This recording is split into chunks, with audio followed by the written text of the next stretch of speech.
What does a typical week look like for me as a financial landlord consultant? Today, I'm going to talk about some high level conversations that I'm having with landlords who are curious about rental cash jamming and landlords who have onboarded onto my program to teach them how to implement rental cash jamming themselves. Hello, everyone. My name is Sylvia Ho, and I'm a financial landlord consultant. I work with landlords to help them save money, reduce the taxes that they pay, and decrease the interest that they pay the banks so that they can put that money back into their own pocket. If you love my every week training, please love, please comment below, please subscribe to my YouTube channel to encourage me to make more of these training programs. All right, so 4 clients that I want to highlight in this past week. So as a financial landlord consultant, I do a mortgage audit and a cash flow audit. A mortgage audit is to make sure that the mortgages that you have set up against your primary home and against your rental property are set up to maximum efficiency. And I'll also do a cash flow audit to make sure that you are keeping as much money in your pocket and not just giving it away. Many times landlords don't even realize that they're losing money by the way they're setting up. And the one issue that I see constantly is this. The client has a rental property and they have accelerated the mortgage payments. Please stop doing that, my friends. Don't accelerate the mortgage payments. And what I mean by accelerate the mortgage payments is they are paying biweekly accelerated, or they've increased that payment, or they've done lump sum payments against their rental property. By doing any of these things, you're actually paying more taxes to the government every single year because you're decreasing the interest write-offs on your mortgage. So instead, what you're going to do in a cash flow audit, my recommendation is always to refinance the rental properties back up to a 30-year amortization, drop your monthly mortgage payments, pay the minimum monthly mortgage payments or P&I payments, and that extra surplus, use that to pay down your primary home mortgage instead in the rental cash jamming strategy. So I did 3 cash flow audits, mortgage audits this past week with new clients that I've onboarded onto the program. And this is just one of the suggestions that I make for clients when we're doing this audit. All right, another highlight this past week is a landlord who wants to buy a new primary home. So they currently live in one place and they own a rental property. So they own 2 properties right now. Their current owner occupied and a rental. What they want to do is they don't want to sell their primary home. They want to buy a new primary home, keep their existing primary home, convert it into a rental property, and keep the other rental properties. So then they'll have 3 properties altogether. The issue with this is that they're like, well, where am I going to get the down payment money? So the first thing all landlords do is they're like, oh, Sylvia, you know what? I have a lot of equity in my rental property. I'll refinance my rental property, pull out $100,000 and use that money to go buy my new primary home. Please do not do that. Your accountants may even tell you to do that, but do not do that, because what you're doing is you're mixing deductible debt and non-deductible debt into one. Stop doing that.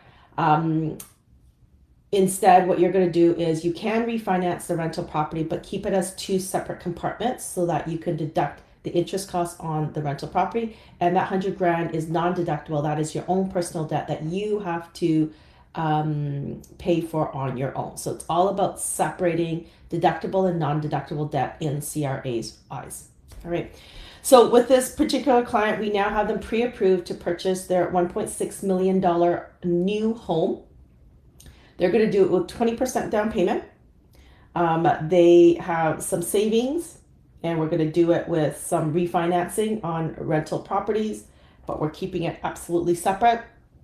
And then they'll have their 20% down payment.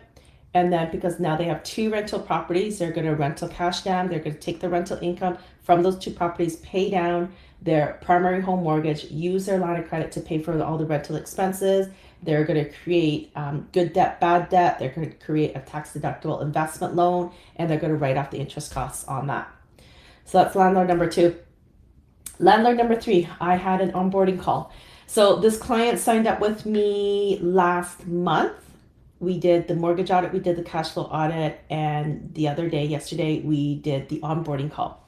And in the onboarding call, we talk about the actual flows from rental cash jamming, how you move the money from one account to another account, and how the cash flows occur.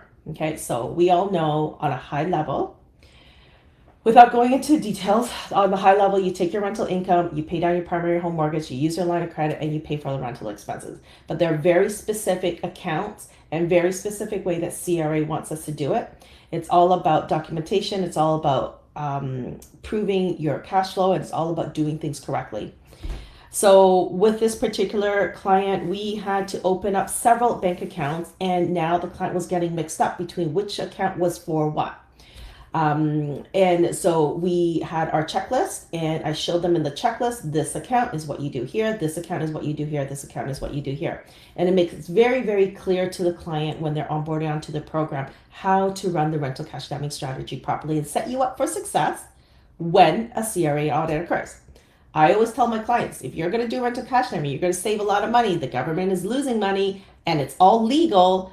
CRA is going to come knocking on the door, and CRA is going to ask you, what did you do here and how did you deduct these interest costs? And as long as you've documented everything correctly, as long as you've used the checklist, as long as you have all the paper trail, you will be able to pass a CRA audit.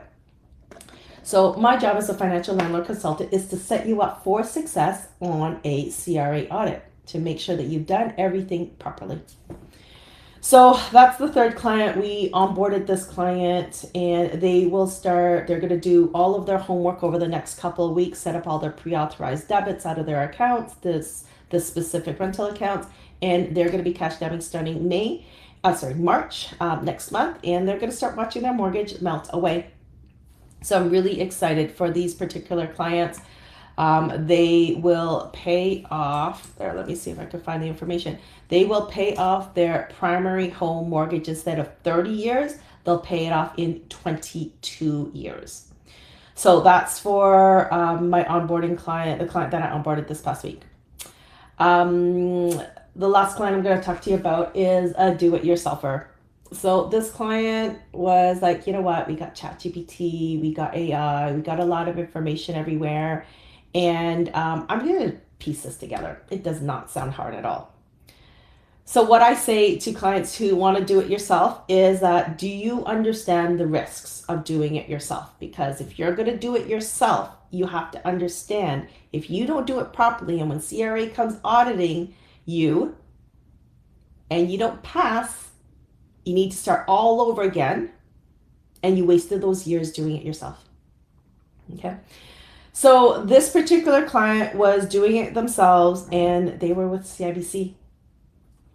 I've told you over and over again, my friends, that you cannot rental cash down with CIBC. CIBC actually makes it very clear. It's called Section 5, where you are not allowed to do this. And if you do this, they can essentially call back your mortgage loan. Okay. So don't rental cash down with CIBC. Please move to another lender. Come talk to me. I'd be happy to give you a plan in regards to rental cash damming and how this would work.